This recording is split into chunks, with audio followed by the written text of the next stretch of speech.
1절에서 8절까지 말씀입니다. 오늘은 4월 25일 화요일 아침입니다. 4월 25일자 본문 디모데전서 5장 1절에서 8절까지 말씀 교독하겠습니다. 디모데전서 5장 1절에서 8절입니다.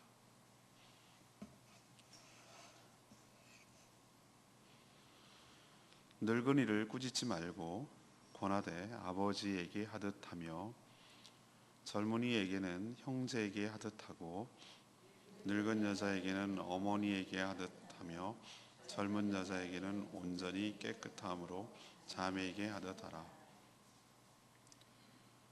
참 과부인 과부를 존대하라. 만일 어떤 과부에게 자녀나 손자들이 있거든 그들로 먼저 자기 집에서 효를 행하여 부모에게 보답하기를 배우게 하라. 이것이 하나님 앞에 받으실 만한 것이니라. 참 과부로서 외로운 자는 하나님께 소망을 두어 주야로 항상 간구와 기도를 하거니와 향락을 좋아하는 자는 살았으나 죽었느니라. 내가 또한 이것을 명하여 그들로 책망받을 것이 없게 하라. 누구든지 자기 친족 특히 자기 가족을 돌보지 아니하면 믿음을 배반한 자요 불신자보다 더 악한 자니라. 아멘. 오늘의 키워드는 관계, 릴레이션십입니다. 사도 바울은 디모데 목회자에게 교회 안에서 여러 성도들을 어떻게 대해야 하는지 설명하고 있습니다. 연세 드신 분, 노인들을 아버지나 어머니에게 대하듯 하고 또 젊은이에게는 형제나 자매처럼 그렇게 대하라고 말합니다. 특별히 과부, 궁핍한 과부를 잘 돌보라고 말합니다. 자녀들이 있으면 자녀들이 먼저 효도하게 이렇게 가르치라고 하고 있고 또 과부 역시 외로운 과부는 하나님께 소망을 두고 세상 향락에 빠지지 말며 항상 기도하게 하라고 그렇게 가르칩니다. 오늘의 질문은 이겁니다. 1차적으로는 디모데가 성도들을 어떻게 대해야 하는지에 관한 지침이지만 이것을 확대시키면 성도들은 또 다른 성도들을 어떻게 대하며 살아야 하는지를 가르쳐주는 지침이라고 할 수가 있겠습니다. 그래서 오늘 말씀을 끌고 가는 주제어는 관계입니다. 첫 번째로 1절, 2절 말씀 근거로 서로 친절하게 대하되 예의를 갖추라는 거예요. 주일날도 말씀드렸습니다만 교회는 예수 그리스도를 영접함으로 영접하는 자 곧 그 이름을 믿는 자는 하나님의 자녀가 되는 권세를 주셨습니다. 그래서 우리는 믿음으로 영접함으로 믿음으로 거듭나서 하나님을 창조주 하나님을 감히 아버지라고 부를 수 있는 하나님의 영이신 성령이 우리를 낳아주심으로 하나님의 자녀가 된 줄로 믿습니다. 그래서 하나님을 아버지라고 모시고 사는 사람들의 모임, 그런 의미에서 한 아버지시고 하나님이 성령으로 우리를 낳아주셨기 때문에 우리는 영적인 가족이 교회인 줄로 믿습니다. 교회를 생각할 때 가장 먼저 떠올려야 될 것은 가족이라고 생각하는 걸 떠올려야 돼요. 요즘은 핵가족이 되고 1인 가족이 1인이 가족이라고 말해야 될지 모르겠지만 전에 대가족을 이루고 살 때는 3대, 어떤 집은 4대까지도 그렇게 어울려서 같이 살았어요. 그럴 때 그 인간관계의 다양한 복잡한 것들을 통해서 오히려 아이들이 그때 자랐던 아이들이 사회 관계를 어떻게 맺고 살아야 되는지 내가 어떻게 처신해야 되는지를 오히려 더 지금보다 훨씬 더 잘 배웠던 것 같아요. 지금은 너무 아이들 중심으로 하니까 애들이 아나무인이고 버릇이 없고 어른들은 어떻게 되는지 모르고 저부터도 많이 부족해요. 이런 여러 가지 관계성 변수 가운데 살아갈 때 오히려 더 풍성한 관계를 맺고 또 어떻게 관계를 맺어가야 되는지를 배워갈 수 있는 좋은 기회가 되거든요. 여러분, 교회 안에는 다양한 영적 가족들이 존재하죠. 근데 여러분, 그때도 말했지만 가족을 내가 선택할 수가 있습니까? 내가 우리 딸, 우리 아들 이렇게 내가 요런 애, 저런 애 이렇게 선택할 수 있나요? 아니요. 낳고 보니 그 아이였어요. 난 내가 딸, 아들을 내가 선택할 수도 없어요. 부모, 자녀 입장에서 한번 생각해 볼까요? 나 보니 이분이 엄마고 이분이 아빠야. 난 선택의 여지가 없어. 그리고 가족들도 내가 좋아서 내가 데리고 온 아내라고 데리고 왔는데 우리 형제 자매들은 자기가 선택한 게 아니잖아요. 내가 선택해서 그냥 선택했기 때문에 자연스럽게 가족이 된 것이잖아요. 자, 이런 것을 생각한다면 우리 성도 역시 내가 입맛에 맞는 사람들만 성도를 선택할 수 없는 줄로 압니다. 이것은 우린 이렇게 생각해야 돼요. 내가 낳고 보니 태어나고 보니 이 가족이듯이 하나님께서 여러분들을 선택하셔서 이 가족에 속하도록 은혜를 주신 줄로 믿습니다. 그러면 동시에 다른 사람을 바라볼 때도 내가 좀 불편하고 마음에 안 들고 나는 좀 저런 스타일이 아닌데 라고 생각할지라도 하나님께서 저 사람을 사랑하사 독생자까지 주셔서 그리스도를 믿게 성령으로 인도하시고 감화감동 주심으로 영적으로 거듭나게 하셔서 저 사람도 사랑하셔서 이 가족에게 속하도록 은혜를 주셨다고 믿어야 될 줄로 압니다. 이게 전제를 깔아야 되는 것이에요. 저 사람 싫어, 마음에 안 들어 라고 생각하면 안 돼요. 그럼 거꾸로 누군가가 저를 향해서 넌 마음에 안 들어, 그럼 어떡할 거예요? 모든 가족이 다 마음에 듭니까? 어떨 때는 가족이 왼수라고 가장 속상하게 하고 힘들게 하는 게 가족일 수도 있어요. 그러나 가족이잖아요. 버릴 수가 없잖아요. 아니라고 할 수가 없잖아요. 인연을 끊자. 말은 그렇게 할 수 있죠. 근데 어떻게 그게 인위적으로 되냐고요. 안 돼요. 그래서 부모 자식 간을 천륜이라고 그래요. 하나님이 정해준, 하늘이 정해준 관계라는 뜻으로. 그건 어떻게 할 수가 없는 거예요. 우리가 그렇게 생각하십시다. 요즘은 너무나 가족이 해체되고 그냥 뭐 싫으면 말고 이렇게 되는 것이지만 우리는 여기서부터 사는 것이 천국이 별겁니까? 이분들이 이분들이에요. 천국 가서 만날 분들이라고. 난 제 싫어서 천국 안 가. 그러실 거예요, 여러분들? 여기서도 천국, 여기서도 볼 사람들, 천국 가서도 볼 사람들. 그러니 우리는 이 땅에 사는 동안 뭘 연습해야 되냐면 천국 가서 사는 연습을 해야 돼. 왜 이 땅에 하나님께서 여러분을 남겨뒀을까? 천국 가서 살 준비하라고. 훈련하는 거예요, 훈련. 그러기 위해서 서로 가족 간의 예의가 필요하듯이 가족 간의 관계 맺는 것이 알아야 되듯이 성도와 성도 간의 관계를 잘 맺어가는 훈련을 여기서 해야 될 줄로 믿습니다. 저는 이런 생각이 들어요. 서로 함께 살아가는 가족이 허물이 없죠. 모든 걸 다 봤으니까. 그래서 저는 제 아내가 제일 무서워요. 내가 널 알지 이거잖아요. 쭉 살아왔던 걸 다 알고 있잖아요, 그죠? 그래서 남자들이 나이 먹으면 아내를 제일 무서워한다는 거, 호랑이라고 그러는 거예요. 다 아니까. 못 볼 거 볼 거 다 볼고 하니까 뭐가 약점이고 뭐가 다 속속들이 알잖아요. 근데 이렇게 서로 감출 것 없이 친밀하잖아요. 그리고 피를 나누고 같이 부대끼고 살아왔던 그 세월이 무시 못하거든요. 그렇지만 제가 내린 결론이 하나 있어요. 친밀할수록 동시에 서로에게 예의를 갖춰야 된다는 거예요. 인간 간에 그 예의가 있어야 된다는 거예요. 그 영역을 침해하면 안 된다는 거예요. 친밀할수록 더 그렇다는 걸 제가 깨달아요. 근데 이런 기본적인 예의를 갖추지 않고 함부로 대할 경우 아무리 부모 자식 간이라도 심각한 상처 때문에 나중에 다른 사람과의 관계를 맺는데도 굉장히 힘들어하는 경우를 많이 봤어요. 여러분 기딱지에 앉도록 제가 강조하는 게 있죠. 좋은 신앙은 좋은 관계입니다. 좋은 신앙이 뭐냐고요? 하나님과 좋은 관계를 맺고 살고 이웃과의 좋은 관계를 맺고 사는 사람이 좋은 신앙을 가진 사람인 줄로 믿습니다. 좋은 신앙이 어떻게 보이겠냐고요.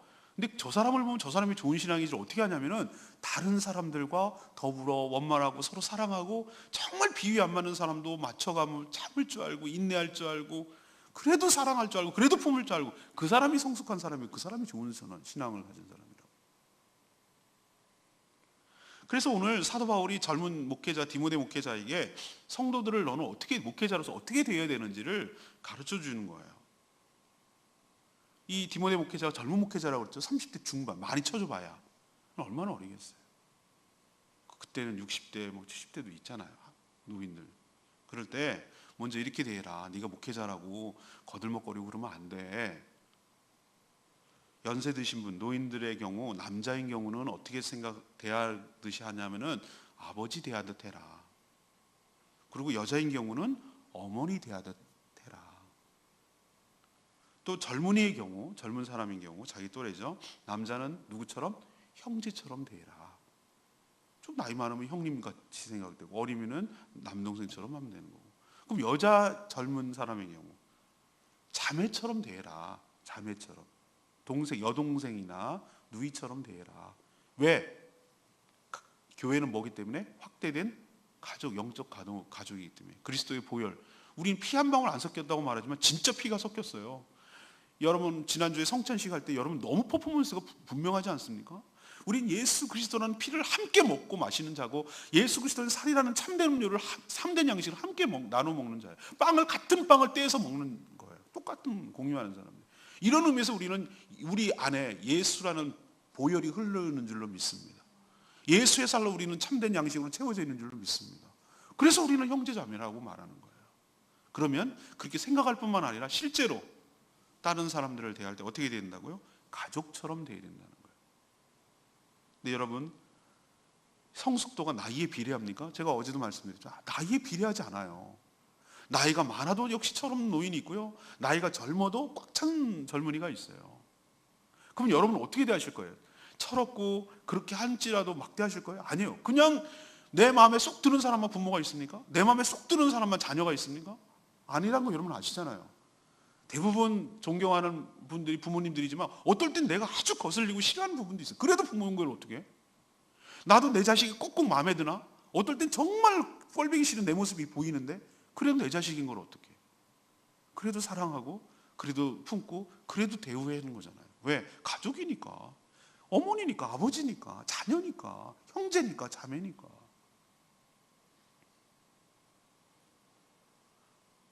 이처럼 성도들이 서로 친밀하되, 상처받기 싫어, 내 문 꼭꼭 닫아 걸고 나는 나 혼자 살 거야, 이렇게 생각하는 것이 얼마나 구데기 무서워서 장목당 무는 식으로 외롭게 살 수밖에 없어요. 그런 사람은 관계를 맺고 살아가는 사람이 못 되는 것이고, 그게 심각하게 그 사람이 유아기적이고 미숙하고 병들었다는 증거예요. 우리가 상처를 받지만, 각오를 하지만, 그럼에도 불구하고 다른 사람과 더불어 살아가는 법을 배워야 돼요. 언제? 교회 안에서. 그러라고 여러분께서, 하나님께서 홀로 고고하게 신앙생활을 하도록 하지 않고 교회라는 곳을 통해서 함께 더불어서 살도록 하나님께서 하신 이유가 그런 거예요. 그러니 여러분, 이 교회 안에서 좋은 관계를 맺고 살아가는 법을 훈련하고 연습하고 또 실제로 그렇게 살아가는 저와 여러분 되기를 소망합니다. 첫 번째 뭐라고요?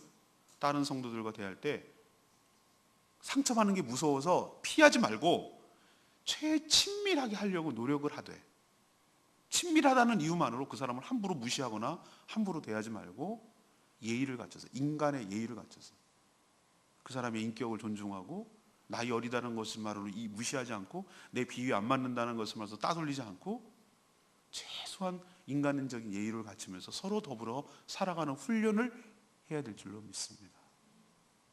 디모데 전서가 굉장히 실제적이죠. 아주 디테일합니다. 어떻게 신앙생활을 해야 되는지 아주 구체적으로 보여줘요. 두 번째 얘기, 3절, 4절 그리고 8절 말씀이에요.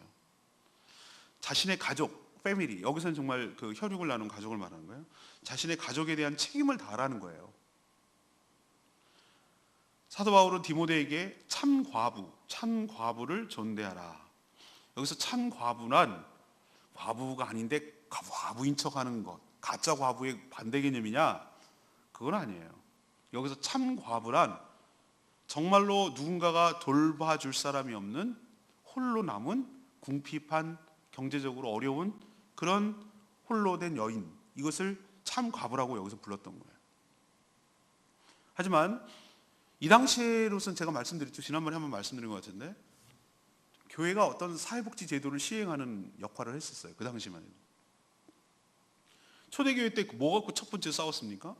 헬라파 과부하고 히브리파 과부가 서로, 구제가 서로 달라지고 차별이 되니까 헬라파 과부들이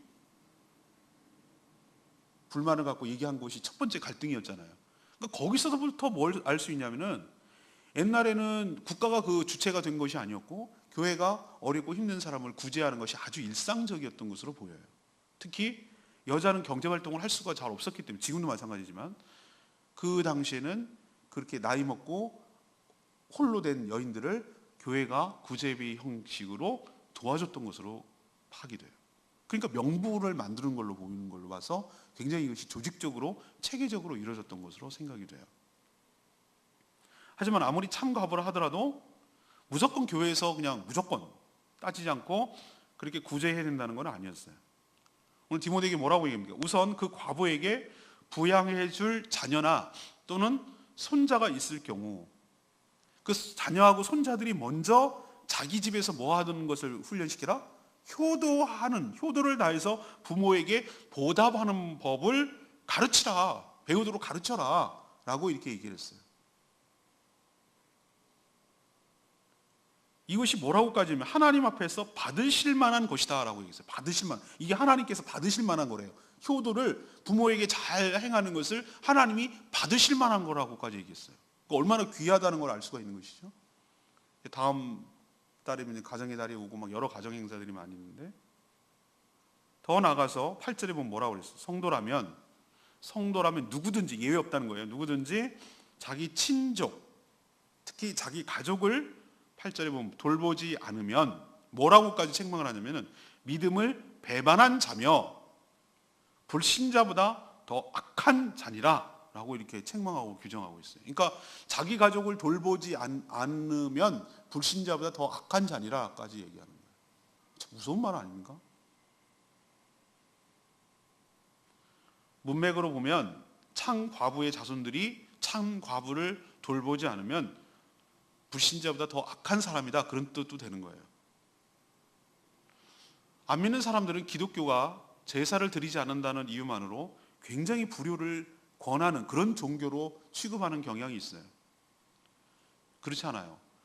곳곳에 내 부모를 공경하라 10계명에도 있을 뿐만 아니라 이렇게 신약에도 오늘 읽은 말씀뿐만 아니고 곳곳에 수많은 곳에 가족이 책임을 다할 것, 특히 부모를 잘 공양하고 효도할 것을 가르치고 있어요. 이것이 신앙인으로서 마땅한 바라고 하나님께서 받으실 만한 귀한 것이라고 가르치고 있는 줄로 믿습니다. 그럼 이제 두 번째 얘기는 이 얘기겠죠. 우리 믿는 사람들이 자기에게 딸린 가족들, 특히 부모님들을 어떻게 되겠습니까? 부모라는 이유만으로 잘 대해드려야 될 줄로 압니다. 이것이 마땅하다라고 했어요. 마땅하다. 여러분도 가족의 책임을 다하는 저와 여러분 되기를 소망합니다. 세 번째는 5절에서 7절까지 말씀, 하나님께 소망을 두고 본을 보이라고 말하고 있어요. 나이가 들어서 이제 노인이면 어려운 것이 한두 가지가 아니에요. 어제 이제 우리 장모님 장인어른 오셨는데 점점 그런 얘기도 많이 하시고 실제로 그래 보여요. 80이 넘으시고 그러니까 몸이 내 마음대로 안 되죠. 마음은 그렇지만 몸이 그렇지 않아요. 기력이 쇠하고 몸이 전처럼 말이 들지 않고 그래요. 그리고 이런저런 다 잔병들이 있죠. 연세가 드시면. 그래서 약을 드셔야 되고 그렇게 시달려요. 젊었을 때는 사회적으로도 존경을 받고 힘도 있어 보이지만 이제는 은퇴하고 또 뒤로 밀려나기도 해요.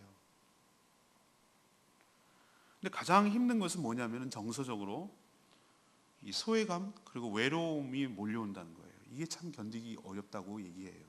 몸이 말을 잘 안 듣고 뭐 그런 것은 어떻게 적응이 돼서 참을 만한데 정말 그 찾아오는 운이 없고 관심을 받지 못하고 이런 소외감과 이런 외로움을 견디기가 참 어렵다고 그래요. 그래서 우울증에 걸리고 이런 경우가 많이 있어요. 근데 저는 그때가 바로 영적으로 조심해야 될 때인 줄로 믿습니다. 오늘도 그 얘기를 하잖아요. 이 외롭고 힘들고 인생이 무료하고 낙이 없고 그런 문제를 해결하려고 자기도 모르는 사이에 세상 향락을 찾을 수 있다는 거예요. 세상 향락에 빠질 수 있다는 거예요. 그래서 말년이 아주 추하게 끝날 수도 있다라고 경고하고 있어요. 사도 바울은 참 과부가 외로움을 해결하고자 이 6절에 보면 뭐라고 그랬어요? 세상 양락을 좋아하면 몸은 살아있지만 영혼은 죽은 자입니다 라고까지 얘기를 하고 있어요. 6절에 그렇게 표현되어 있죠. 몸은 살아있지만 영혼은 죽은 자입니다. 그러면 이 빈 마음을 어떻게 채워야 됩니까? 제가 말씀드렸죠. 우리는 내 마음을 갖다가 다른 것을 못 채우게, 그 물병에 물로 가득 채워 있으면 다른 걸 못 채우잖아요. 그렇죠? 그 물병에 물이 가득 차 있으면, 신선한 물이 가득 차 있으면 다른 걸로 채울 수가 없잖아요. 그런 것처럼 우리는 빈 마음이 있을 때 무엇으로 채우냐가 중요한데, 그 빈 마음 상태를 세상의 여러 가지 향락들, 예를 들면 먹고 놀고 술 먹고 노래방 가고 노래하고 여행 다니고 뭐 이런 것으로 자꾸 풀려고 그런 쪽으로 시도를 해버리면 경건을 잃어버리고 신앙에서 떠나가지고 나중에 비참하게 된다고 오늘 경고하고 있잖아요. 그럼 그걸 어떻게 채워야 되느냐, 이런 문제를 극복하기 위해서 오늘 6절에 보면 뭐라고 그랬어요? 5절에 창과부로서 외로운 자는 어디에다가 소망을 두라고요? 하나님께 소망을 두라고. 하나님께 소망을 두라고. 그 소망으로 채워야 된다는 거예요. 그래서 외로움에 넘어지지 않도록 하기 위해서 항상 간구와 기도를 해야 된다는 거예요.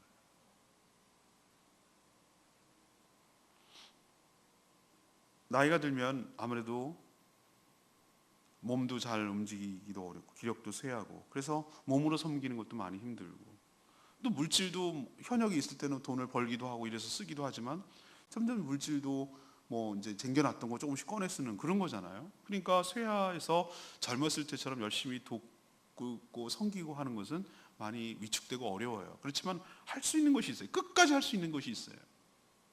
그것이 바로 하나님께 소망을 두고 남들을 위해서 중보기도함으로 얼마든지 섬길 수가 있는 줄로 믿습니다. 권사님의 아름다운 모습은 뒷모습은 무엇입니까?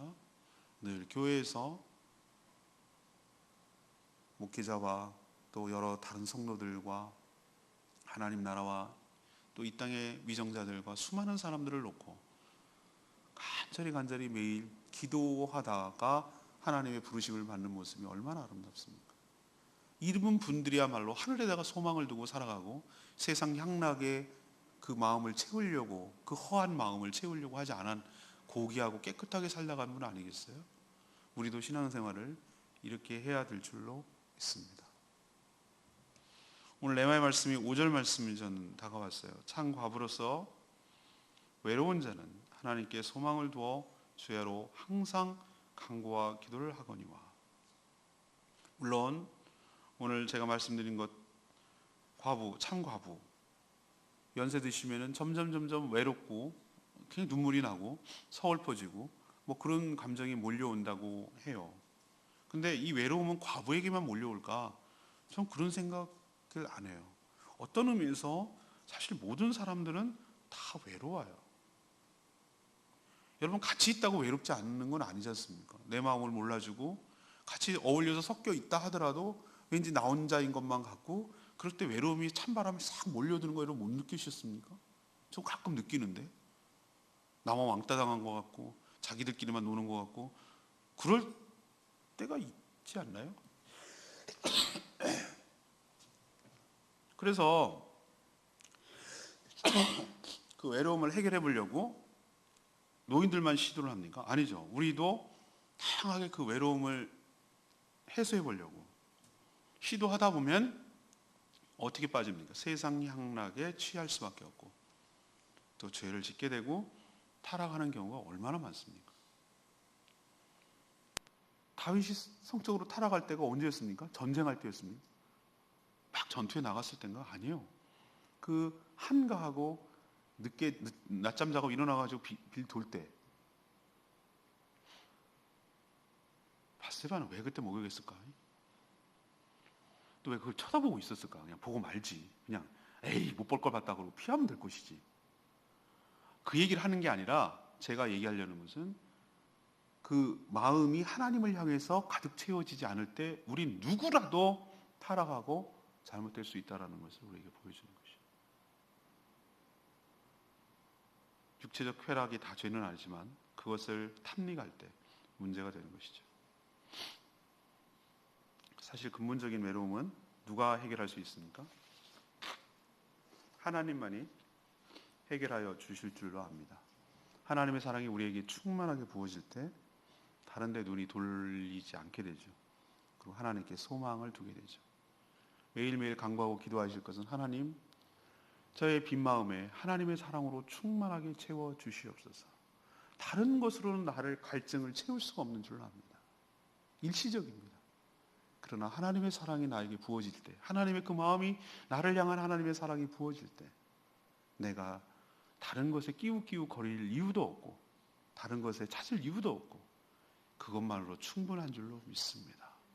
하나님 오늘도 충만한 그 사랑으로 채워 주시옵소서. 하늘의 소망을 두게 하여 주시옵소서. 기도하고 간구함으로 하늘의 소망을 두고 하나님께 소망을 두고 살게 하여 주시옵소서. 이렇게 간구하고 기도하는 저와 여러분 되기를 소망합니다. 오늘 말씀 세 가지를 얘기 드렸습니다. 오늘 키워드는 뭐라고 말씀드렸죠?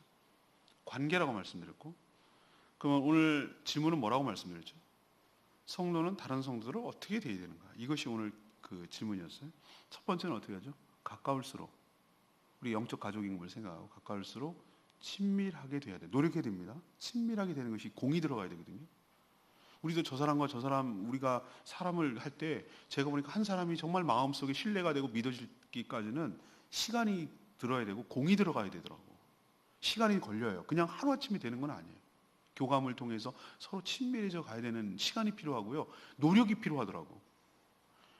카톡도 보내고 사랑합니다, 생일 축하합니다, 이런 공이 들어가야 돼.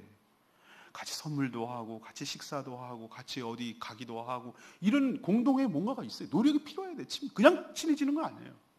마음을 같이 나누고 그 마음을 살 수 있는 노력이 필요해요.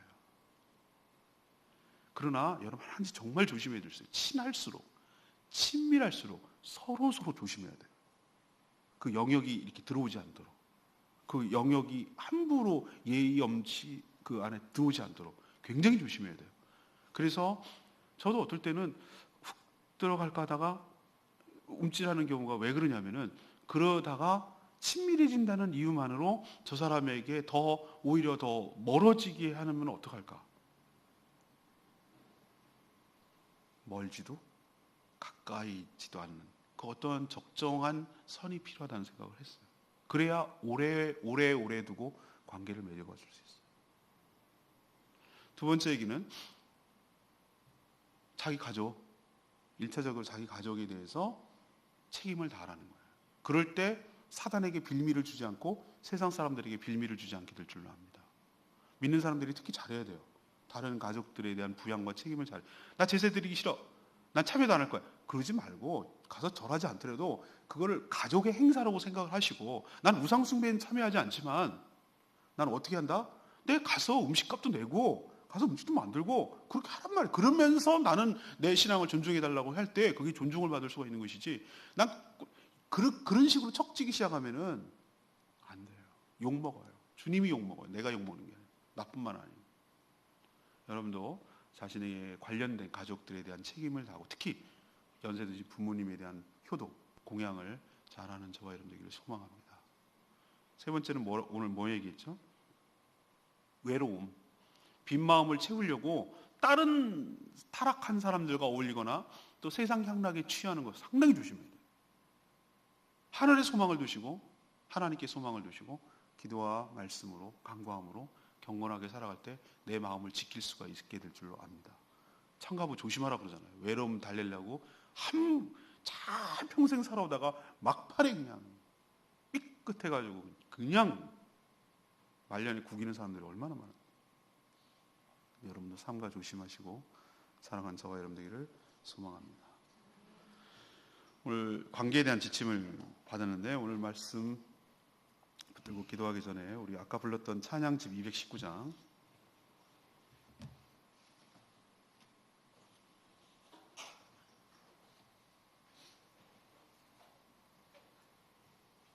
찬양집 219장입니다. 형제의 모습 속에 보이는 하나님의 형상 아름다워라. 존귀한 주인의 자녀가 됐으니 사랑하며 섬기리. 우리도 이렇게 살아가야 될 줄로 압니다. 형제의 모습 속에 보이는 형제의 모습 속에 보이는 하나님 형상 아름다워라. 존귀한 주의 자녀 됐으니 사랑하며 섬기리. 자매의 모습 속에 보이는 자매의 모습 속에 보이는 하나님 형상 아름다워라.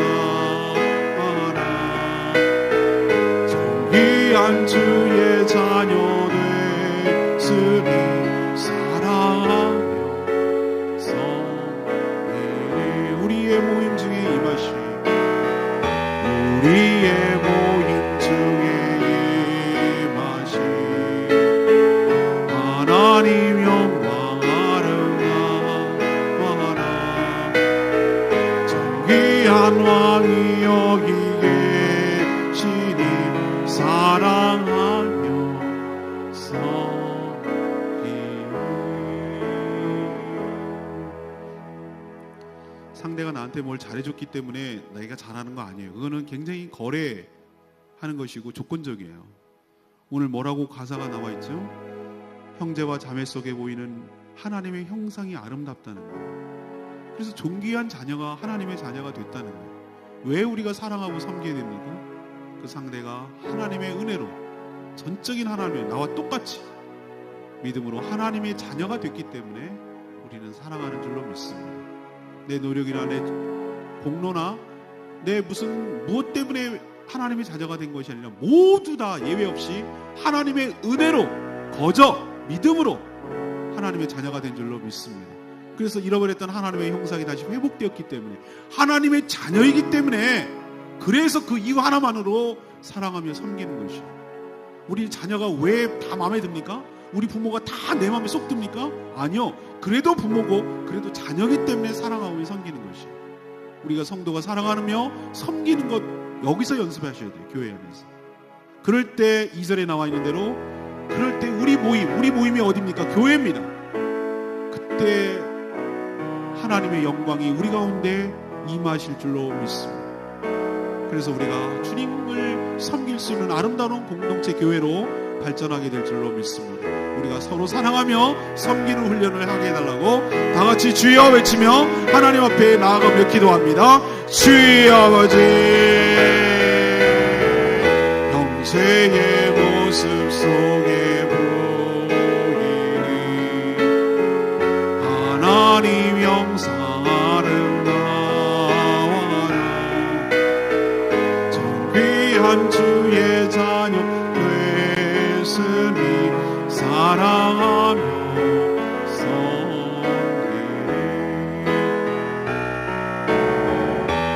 우리의 모임 중에 임하신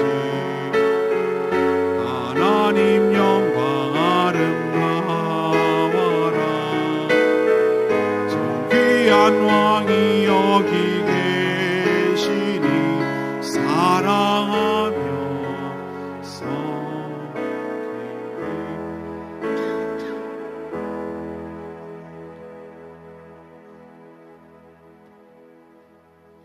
하나님, 저희를 오로지 하나님의 은혜로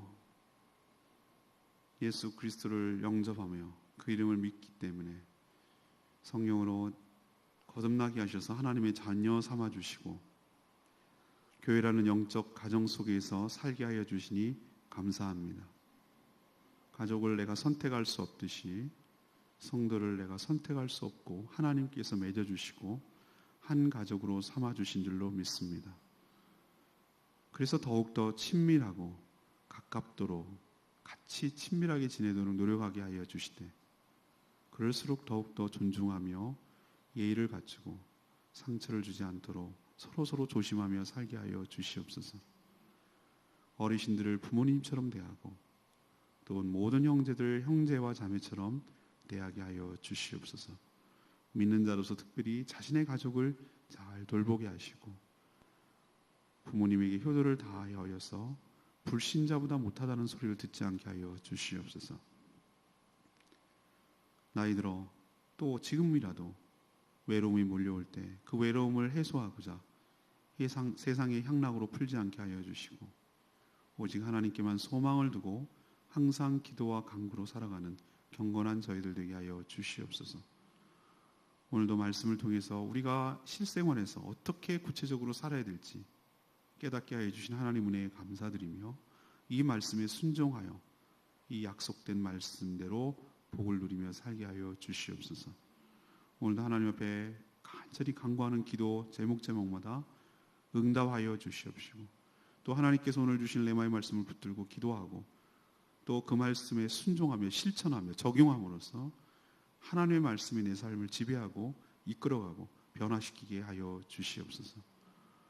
오늘 하루도 주님과 동행하는 복된 하루 되기를 원하고 내가 이 땅에 왜 사는지 잊지 않고 영혼 구원하여 제자 삼는 일에 힘쓰며 살아가는 저희들 되게 하여 주시옵소서. 주님께 모든 것 맡기옵고 예수 그리스도의 이름으로 축복하며 기도합니다. 아멘. 오늘 하루도 주님의 은혜로 승리하시며 사는 복된 하루 되기를 축복합니다. 모든 기도가 응답되기를 축복합니다. 예, 기도하겠습니다.